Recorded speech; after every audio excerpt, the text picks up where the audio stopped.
They assigned me to the human ship as a punishment. I understood that clearly the day the orders came through. I had embarrassed my superiors, and so they were sending me to die politely by attaching me as liaison observer to the one vessel in the galaxy that everyone in their right mind stayed away from. I packed my things and made my peace and boarded the human warship, believing I would never come back, because I knew what everyone knew, which was the saying, the one they teach children in my part of the galaxy, the one that had become a kind of curse: brace yourself. A human warship is approaching. When it leaves, nothing survives but ashes. I want to tell you what I learned aboard that ship, because I am one of the very few non-humans who has lived inside the Ashbringer's reputation and come out the other side knowing what it actually was. And the truth is not what the saying made me expect, and it is also not the comfortable opposite of what the saying made me expect, and that is the whole reason it is worth telling. My name is HFY. I am a Theln, a small, careful, diplomatic people, good at protocol and bad at war, the kind of species that survives in a hard galaxy by being useful to everyone and threatening to no one. The Theln produced liaisons, observers, neutral parties, the people you send to sit aboard someone else's ship and report back. It was honest work and I was good at it, and I had built a quiet career at it, until the day I contradicted a superior in front of people who mattered, and was found to be correct, which is the one unforgivable thing in my service. And so I was assigned to the humans, and everyone who heard about my assignment looked at me the way you look at someone already dead. I should tell you what I had done, because it bears on everything after. My superior, a senior liaison named Quellathon, had filed a report on a border dispute that shaded the truth in favor of the larger party, the way our service always shaded things in favor of the larger party, because the Theln survive by pleasing the strong. And I had been the observer on the ground, and I knew the report was false, and I said so, not loudly, not as a rebellion, just in a quiet correction filed alongside, because I was raised to believe an observer's one duty is to report what is, not what is convenient. And the correction was found to be accurate, and Quellathon was embarrassed, and a liaison who embarrasses a superior by being right has committed the only true crime in our service, which is to make the comfortable lie harder to tell. So I was not punished openly, we are too diplomatic for that. I was simply reassigned, to the humans, to the cinder and salt, which everyone understood to be a sentence of death dressed as a posting, the service's elegant way of removing an inconvenient honest person, without ever having to admit that honesty was the thing being removed. I understood the elegance of it even as it was done to me. I almost admired it. It was exactly the kind of thing I had spent my career helping other people do, and now it was being done to me, and that symmetry was the first of many lessons the assignment had to teach. The journey to the transfer station took 11 days, and I want to tell you about those 11 days, because the dread of them is part of the story. I was traveling to my own death, as I believed, and a person traveling to their own death notices things. I noticed that the crew of the transport that carried me grew quieter as we approached human space, that they did not like the route, that they spoke of the Ashbringers in the lowered voices people use for the dead and the cursed. I noticed that at the last way station before human space, a coral trader, learning where I was bound, gave me a small carved token of his people's mourning rite, unasked, pressed it into my hand without a word, the way you give a thing to someone who will not be coming back. I kept that token the whole time I was aboard the cinder and salt. I have it still. It was meant as a grave gift, and I have kept it as the opposite, as a reminder that the entire galaxy was so certain of what the Ashbringers were that a stranger mourned me in advance for going near them, and that the entire galaxy was wrong, and that I am alive to keep the token because the thing everyone braced against was the one thing in the region worth not bracing against. Let me tell you about the reputation, because you have to feel the weight of it the way I felt it, boarding that ship. The humans were not the largest power in our region of the galaxy, nor the oldest, nor the most numerous. but they had, in the 2 generations since they came into our part of space, acquired a reputation that none of the larger powers could match, and the reputation was this: that where a human warship went to do its work, it left nothing. Not a defeated enemy, not a surrendered installation, not a damaged fortress to be repaired and refought. Ashes. The saying was not poetry, it was a description of results. Human warships had a way of resolving the things they were sent to resolve so completely that the place where the thing had been was afterward simply gone, scoured, ash, and the galaxy had learned to speak of them the way you speak of a natural disaster you cannot reason with. Brace yourself. When it leaves, nothing survives. I had grown up on that saying. I had used it myself idly, the way you use a curse, and now I was being sent to live inside it. I boarded at a transfer station at the edge of human space, and I will tell you my first impression of the ship, because it surprised me, and the surprises did not stop for the rest of my time aboard. The vessel was called the Cinderan Salt, a human name and an ugly one, and I assumed when I first heard it that it was a boast, a celebration of the ashes the humans left, the way a predator names itself for the kill. I was wrong about that too, but I would not learn how wrong for a long time. The ship was old. That was the first surprise. The most feared warship in my region of the galaxy was not a gleaming engine of war, but a scarred, patched, hard-used old vessel that had clearly been to terrible places many times and been repaired by hand in between. And walking its corridors for the first time, I felt not the cold perfection I had braced for, but something closer to the feeling of an old fortress. A place that had held a long time against hard things and bore the marks of the holding. I was met at the airlock by a young human crew member, and this detail mattered because of the way she met me. I had braced for hostility, or indifference, or the cold appraisal of a killer crew sizing up the inconvenient alien their masters had dumped on them. Instead, the young human, her name was Petra Ndii, and she became, over my time aboard, something I had not expected to find on the Ashbringer's ship, which was a friend, met me with an open hand and an apology of her own. "You're the liaison they sent us," she said, and there was something careful and kind in how she said it, and then, "We know how they do it, sending people here. We know what it means when your service hands somebody to us. I'm sorry. It's a rotten thing they did to you. Come on, I'll show you where you'll sleep, and I'll tell you the one thing you need to know, which is that nobody on this ship is going to hurt you, no matter what you've heard. You're safe here. I know that's the last thing you expected to hear. It's true anyway." And she picked up my single bag, unasked, and carried it, and led me into the ship that the whole galaxy had taught me to fear, talking the whole way, easy and ordinary, about rotations and the food and which corridors were cold, as though I were a new posting and not a man delivered to his execution. I did not trust it at first. Of course I did not. I had spent my whole life learning to read the gap between what people present and what they are, and I assumed Petra's kindness was a presentation, a thing the Ashbringers did to disarm the observers sent among them. So I watched. That is my training. That is what a liaison is, a professional watcher.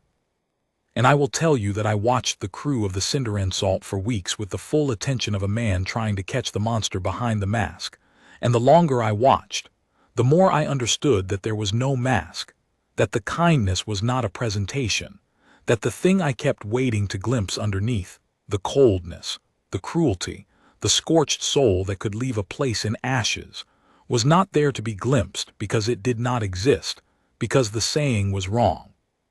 Because I had been sent to die among monsters and had instead been delivered, by the cruelty of my own service, into the most decent company I had ever kept. And the crew. I had braced myself for monsters, for the cold, scorched souls who could leave a place in ashes and fly away. And instead I found a crew that was, in its ordinary moments, almost unbearably human in the small ways. Tired, funny, attached to each other, given to arguments about food and rotations and old grievances, a crew that grieved its dead and celebrated its small victories, and behaved, in every way I could observe in those first days, like the crew of any ship anywhere except for a single thing. A thing I did not understand at first, and that took me weeks to see clearly, which was this. Underneath the ordinary humanity there was a grimness in them, a shared weight, a thing they all carried and never spoke of directly, and it had to do with the work, with what the ship was for, with the reason it was called cinder and salt. They were not cold. That was the thing I had wrong from the start. They were not the scorched souls of the saying. They were carrying something heavy together, and the heaviness was the opposite of coldness. It was the weight of people who feel things completely and have chosen to do a terrible thing anyway, for reasons I did not yet know. I saw the weight most clearly in a small thing, the kind of small thing a liaison is trained to notice. The cinder and salt had a wall, a long bulkhead in the central corridor, a place everyone passed many times a day, and the wall was covered, every span of it, in names. Names in 100 scripts, 100 languages, carved and painted and etched into the metal, layer upon layer, more names than I could count, going back 2 generations. I asked Petra early what the wall was. A memorial to the ship's dead, I assumed, the human crew lost over the years. And she was quiet for a moment, and then she said, "Some of them, the ones at the top in our script, those are ours, are dead. But most of them," she touched the wall lightly, the way you touch something sacred, "most of them aren't ours. Most of them are the ones we didn't reach in time. We write down every name we can recover, every soul we were too late for. We don't get all the names. Sometimes there's nothing left to recover a name from. But the ones we can get, we carve here so that somebody remembered them, so that they weren't just," she stopped. "So they weren't just ashes. That's the wall. That's the worst wall in the galaxy. We pass it every day on purpose. We don't ever want to get used to it." And I looked at that wall of the unreached, 2 generations of names in 100 tongues, and I began, for the first time, to understand what kind of ship I was actually on, though I did not yet know the work that filled the wall. The commander of the cinder and salt was a human named Captain Adiz Saurin, and I should tell you about her, because she became the center of my understanding, the way a captain becomes the center of any ship. She was not what I expected the Ashbringer to be. She was old for a human, weathered, quiet, with a stillness about her that I read at first as the coldness of a killer and came to understand slowly as something else entirely. The stillness of a person carrying a grief so old and so large that it has stopped being an emotion and become a kind of gravity, a thing that bends everything around it. When she learned I had been sent as a punishment, she did a thing no commander of any other ship had ever done for me. She apologized. "I'm sorry they sent you here to die," she said plainly the first time we spoke. "They do that, send us the people they want to be rid of, figuring the Ashbringers will solve their problem. It's a cruel thing to do to you. You're not going to die here for what it's worth. We're not what they told you. But I'm sorry they meant for you to." And I did not know what to do with that, because nothing in the reputation had prepared me for the Ashbringer to be sorry about anything. I learned later that Captain Saurin had been to the wall more times than anyone aboard, that she knew by heart the story of many of the names on it, not the human dead only, but the unreached, the ones too late. She could tell you who a name had been, what people, what facility, how close they had come to reaching them. She carried the wall in her the way she carried everything, completely, and I came to understand that her terrible stillness was simply what a person becomes when they have personally memorized 2 generations of the people they could not save. It was not the absence of feeling. It was feeling that had nowhere left to go, and so had become the shape of her. I have to tell you what the humans actually did, because it is the center of everything, and I learned it slowly over my first weeks aboard, the way you learn the real shape of a thing you arrived with the wrong shape of in your head. The cinder and salt did not hunt enemies. That was the first correction, and it undid half the reputation by itself. The ship was not a weapon of conquest, was not sent to defeat human enemies or expand human space or punish human grievances. It hunted one specific thing, and it hunted that thing across the whole region regardless of borders, regardless of politics, regardless of who claimed the space it had to enter to do the hunting. It hunted the harvesters. I will tell you what the harvesters were, because most of the galaxy preferred not to know, and the preferring not to know is part of why the humans were so feared and so alone. The harvesters were a power, old, wealthy, respectable, a recognized member of the galactic community, with embassies and trade agreements and a seat in the great councils.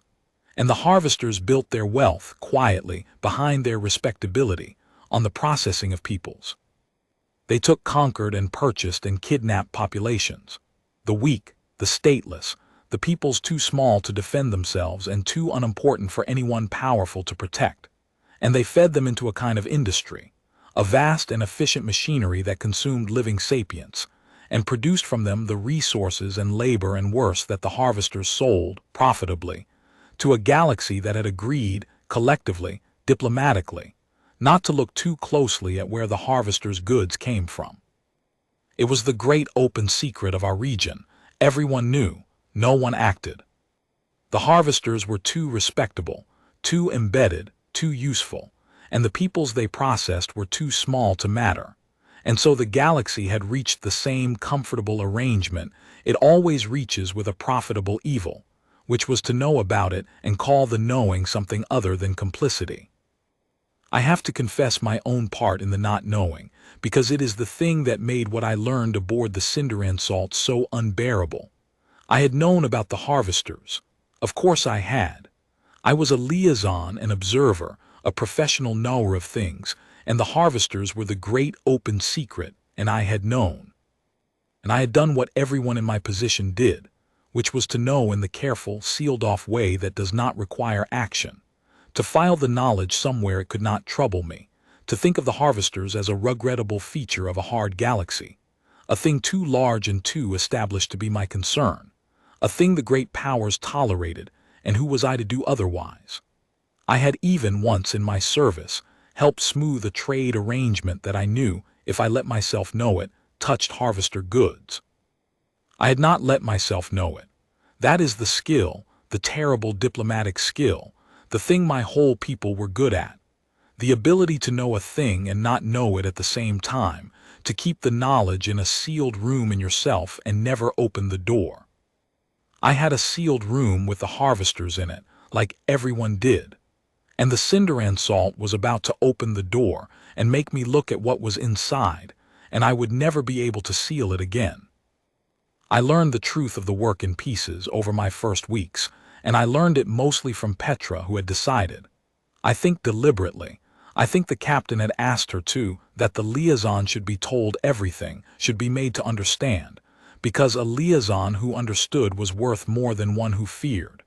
She told me what the ship hunted. She told me what the harvesters did, in detail I will not repeat. And she told me the part that undid me, the part I have already told you but that I want you to feel arriving the way it arrived for me, late one ship's night in the central corridor, both of us standing in front of the wall of names. I asked her, I had finally worked up to asking, why the ship was called Cinderan Salt. I had assumed still, somewhere in me, that it was a boast. And Petra looked at the wall at the 2 generations of the unreached, and she told me. And the humans had decided, alone, against the whole diplomatic consensus of the region, that they would not have it. That is what the Cinderan Salt was. That is what the Ashbringers were. They were the one power in the galaxy that had looked at the harvesters' machinery of process sapience and decided that it would leave nothing of it. That wherever they found a harvester processing facility, a place where living peoples were being fed into the industry, they would burn it to ashes, scour it from existence, leave nothing that could ever be rebuilt or repaired or used to process one more living soul. When it leaves, nothing survives but ashes. It was true. It was completely true. The humans left the harvesters' facilities in ashes, every time, deliberately, as doctrine. The saying had the fact exactly right and the meaning exactly backwards. The galaxy had taught its children to brace against the Ashbringers as against a disaster. And the Ashbringers were the one thing in the galaxy, burning down the disaster the rest of us had agreed to live beside. Cinder, Petra said, is the facility after. What we leave of it, nothing. Ash, she paused, and her hand was on the wall on the names. And salt is the old thing, an old human thing from a war on our own world a long time ago. When you wanted to make sure a place could never be used again, never rebuilt, never grow anything again, you didn't just burn it. You salted it. You made the ground itself refuse the thing that had been there. That's the promise in the name. We don't just burn the facilities, we salt them. We make sure that where a harvester facility stood, nothing will ever process a living soul again, not ever, not if they rebuild 10 times. Cinder for the burning, salt for the never again. She turned to me. It's not a boast, Cyril. People think it's a boast. It's a vow. The whole name is a vow. But I have not told you the hardest part yet, the part that explained the grief I saw in the crew, the gravity in the captain, the weight they all carried and never spoke of. Because a harvester facility, when the humans found it, was not empty. It was full. Full of the people being processed, the living sapients, the very ones the humans had come to save. And a facility that is being burned to ashes is a terrible place to be trying to get living people out of, against time, against the harvester's defenses, against the fire you have yourself decided to bring. The humans' doctrine was to leave nothing of the machinery, but the machinery was full of the people. And so the real work of the cinder and salt, the work underneath the ashes, the work that bent Captain Soren's soul into that terrible stillness, was the thing the saying never mentioned and the galaxy never imagined, because it did not fit the reputation. Before the humans burned a harvester facility to ashes, they had to get every living soul out of it first. And they did not always manage it, and the ones they did not manage to save in time were the ashes too. And that was the weight. That was what I had mistaken for coldness. That was the wall of names. The ash-bringers were not haunted by what they destroyed. They were haunted by what they could not save before they destroyed it.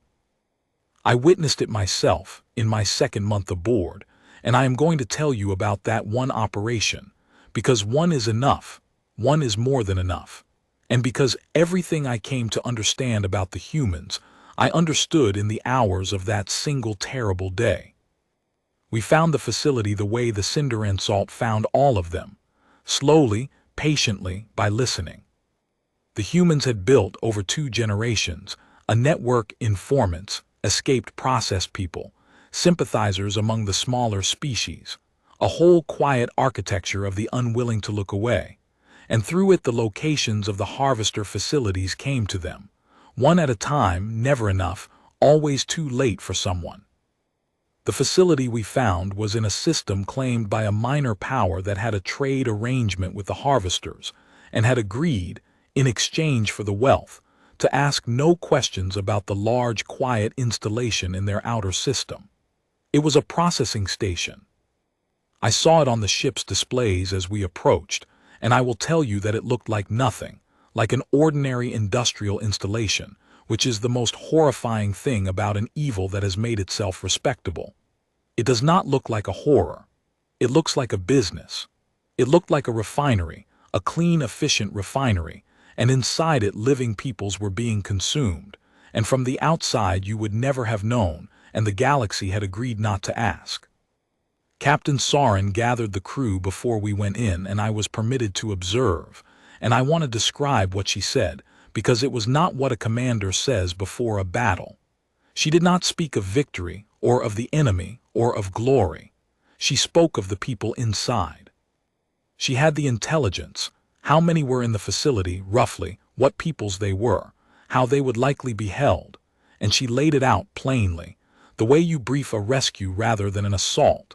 And then she said the thing she said before every operation, the thing the crew mouthed along with her because they had heard it so many times, the actual creed of the Ashbringers, which the galaxy had never heard and would not have believed. We are not here to destroy the facility. The facility is nothing. Burning it is the easy part, the part anyone could do. We are here to empty it first. Every soul we can reach comes out before the fire goes in. We do not burn until the last one we can reach is clear. We will lose people doing this, ours and theirs, and the ones we lose will be on us forever, and that is the price of the work, and we pay it, because the alternative is to let the facility keep running, and we have decided we will not let it keep running, and so we go in and we get them out, and only then do we leave nothing but ashes. The ashes are not the mission. The ashes are what's left when the mission is done. The mission is the people. Get the people. Now let's go get them. And then they went in, and I watched the ash bringers do the thing the galaxy feared, and the thing the galaxy feared was a rescue. It was the most desperate, dangerous, self-sacrificing operation I have ever witnessed, and I have witnessed war. The humans did not stand off at a distance and burn the facility from safety, which they could have done, which would have been the safe and easy thing, which would have left ashes just the same and cost them nothing. They boarded it. They put their own people inside the harvester facility, into the defenses, into the danger, in order to reach the process people and get them out before the burning, and the harvesters fought, because the facility was valuable and the process people were valuable, and the harvesters had their own defenders. And so the corridors of that horrible place became a battle, the humans fighting their way in not to destroy, but to reach the holding areas where the living peoples were kept, to get them to the transports, soul by soul under fire while the clock ran. Because there was a clock, that was the thing that made it unbearable to watch. The harvesters, when they realized the facility was being taken, began to do the thing they always did, the thing the humans were racing against. They began to destroy the evidence. They began to purge the holding areas, to kill the process people themselves rather than let them be liberated, because a liberated process person was a witness, and the harvester's respectability depended on there being no witnesses. So the moment the humans boarded, the harvesters started killing the very people the humans had come to save, methodically, area by area, and the humans' rescue became a race against the harvesters' purge, the humans fighting to reach each holding area before the harvesters could empty it, and sometimes winning that race, and sometimes, I saw this, I will carry it forever, sometimes arriving a few minutes too late, finding the holding area already silent, and having to move on immediately to the next one, because stopping to grieve meant losing the race for the people who were still alive. I want to tell you about Captain Soren in those hours, because I understood her at last in the watching. She led from inside. She did not stay safe on the ship and direct the operation. She went in, an old human captain in the corridors of the worst place in the galaxy, and she went toward the holding areas the others could not reach in time, took the hardest routes herself, spent herself on the people furthest from safety, and I understood, watching her, what the terrible stillness in her was made of. She had been doing this for a long time. She had run this race many times, and won it many times, and lost it many times, and every soul she had arrived too late for was in her. All of them. The whole long count of the ones the ash-bringers could not reach in time. And she carried them not as a coldness, but as the exact opposite, as a grief so total that it had become the engine of her, the thing that drove her toward the hardest routes, because a person who carries that many of the unreached will spend anything, risk anything, to bring the count of the unreached down by even one. We got most of them out. I want to say that because the day was not a defeat. Most of the process people in that facility came out alive, were carried to the transports by humans who risked and in some cases gave their lives to reach them, were taken aboard and tended and freed. Most of them lived, but not all. The race was not perfectly won. There were holding areas the humans reached too late, and there were humans who died reaching the ones they reached in time, and when it was done, when the last living soul who could be reached had been carried out, the facility was not empty. It held the dead, the process people the harvesters had purged before the humans could reach them, and the humans who had died in the reaching, and these the humans could not carry out. There was no time. The harvester reinforcements were coming and the facility had to be finished. And so Captain Soren gave the order that earned the saying, and I heard it given, and it was nothing like the saying had made me imagine. She did not give it in triumph. She gave it the way you close a grave. She confirmed that every living soul who could be reached was clear. She confirmed it twice. made them check again, spend precious minutes checking again, because the whole doctrine turned on that confirmation, and she would not give the order until she was certain. And then, with the dead still inside, the purged process people and her own fallen crew, she gave the order to burn the facility to ashes, and the cinder and salt burned it, scoured it from existence, left nothing. Nothing of the machinery, nothing of the industry, nothing that could ever process one more living soul, and also nothing of the dead, who became part of the ashes, because there had been no time to bring them out, and the burning was their pyre as much as the facility's end. That is when it leaves nothing but ashes. That is the moment the saying describes, and the galaxy imagined it as a conqueror's cruelty, a scorching of the defeated, and it was nothing of the kind.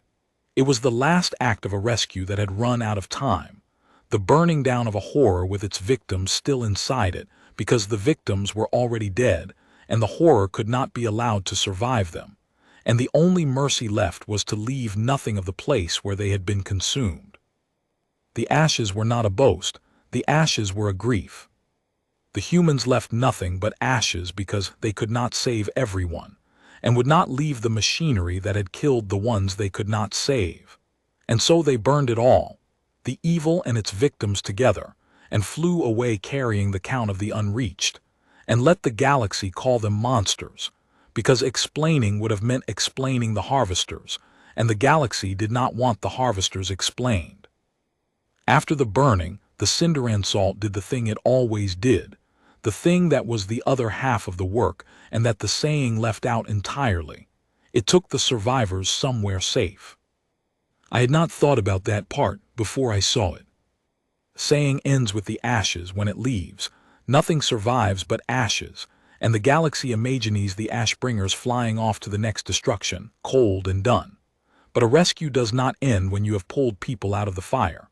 The process people we took out of that facility were not soldiers, were not anyone's citizens, were the stateless and the small and the forgotten, peoples the galaxy had let the harvesters take precisely because no one would come looking for them. They had nowhere to go.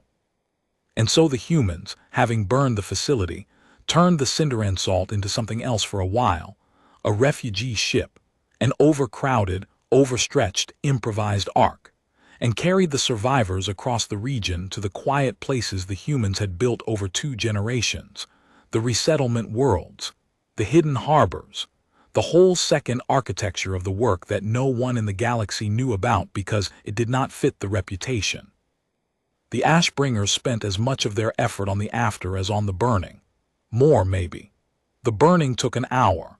The carrying them to safety took weeks, and the building of the places to carry them to had taken years, and none of it was in the saying, because the saying was about the ashes, and the ashes were the smallest part of what the humans did. I sat with the survivors on that long voyage to the harbor worlds, because I was a liaison and it was, at last, work I knew how to do, and I learned from them what the harvesters were from the inside, and I will not tell you those details, because they are not mine to spend and because you do not need them. You need only to know that everything the humans did, every ash, every risk, every soul they died reaching, was the correct response to what those survivors had lived through, and that if anything the humans were too gentle, too slow, too careful, that a less haunted people would have burned the harvesters out long ago without the agonizing doctrine of emptying first, and would have killed more of the innocent doing it. And the humans' whole terrible reputation was the price of their refusal to do that, their insistence on the slow, dangerous soul-by-soul rescue, when the fast, cruel option was always available. I asked Captain Soren, near the end of my time aboard, the question I had been carrying since the facility. I asked her why the humans let the galaxy believe the lie, why they accepted the reputation of monsters, the saying, the bracing against them, when the truth was that they were the one power in the region burning down the worst evil the galaxy had agreed to live beside. Why not tell it? Why not correct the saying, explain the ashes, let the galaxy know what the cinder and salt was actually for? They had the truth on their side. They could have been heroes. Instead, they let themselves be feared as a disaster and flew alone, and carried the count of the unreached in silence. Why? And Captain Soren was quiet for a long time, in her terrible stillness, and then she told me the thing that has shaped the rest of my life. She said, because the day we start explaining is the day we start needing the galaxy's permission. Right now we don't ask anyone. We find a facility, we go, we empty it, we burn it. We cross any border. We ignore any treaty. We answer to no council because no council authorized us, and so no council can stop us. The minute we make our case, the minute we say, look, we're the good ones, here's why the ashes are justified, we've entered the galaxy's conversation. And the galaxy's conversation is the thing that protects the harvesters. The galaxy has been having a very reasonable, very respectful conversation about the harvesters for centuries, and the conversation has never once saved a single soul, because the conversation is how the galaxy avoids acting. The harvesters are good at the conversation. They have embassies and trade agreements and seats on the councils.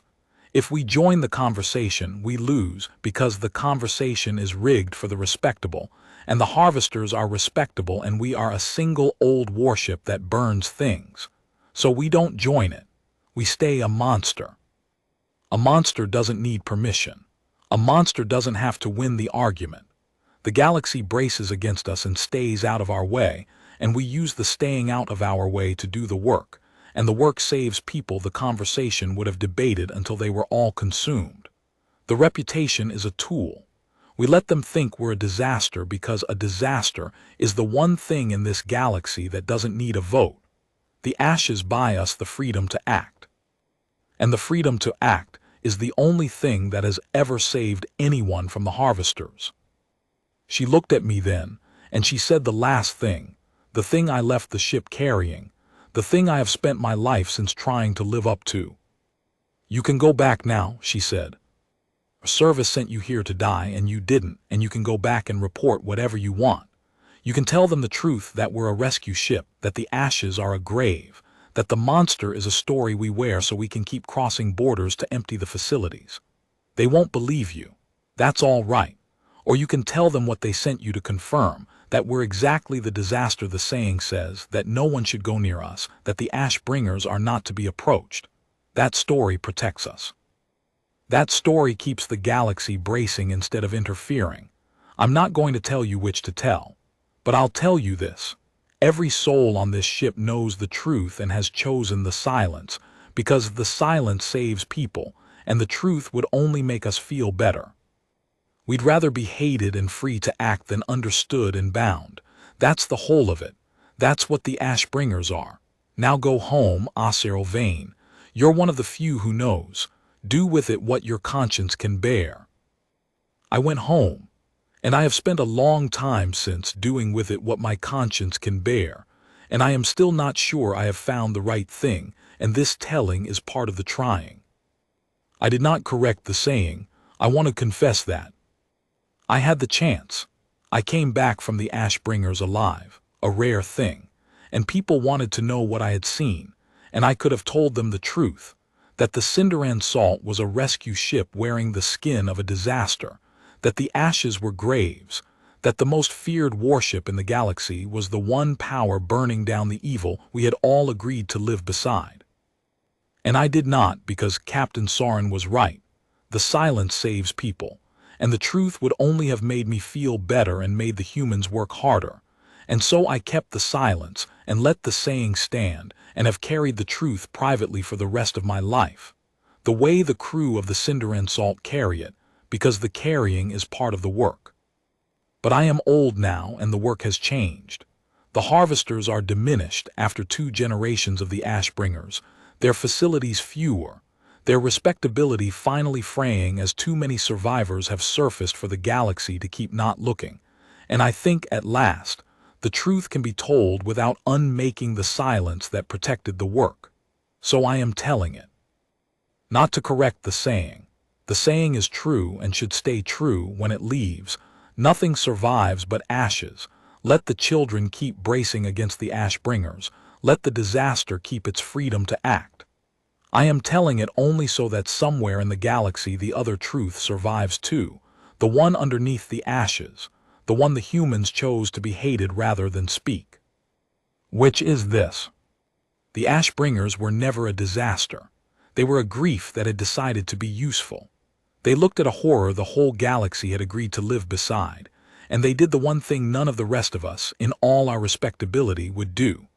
They acted, alone, without permission, at terrible cost, and they let themselves be called monsters for it, because being called monsters was cheaper than the souls it would have cost to stop and explain. I served aboard the most feared warship in the galaxy, the one that leaves nothing but ashes. And the most dangerous thing about it, I learned, was never the fire.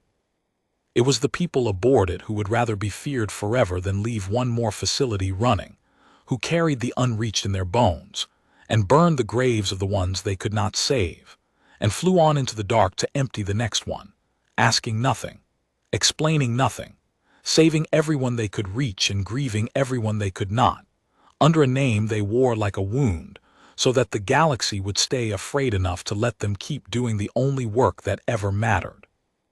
Brace yourself. A human warship is approaching. When it leaves, nothing survives but ashes. And every soul it could reach is already safe aboard it, on the way to a harbor you have never heard of, carried there by the monsters you were taught to fear.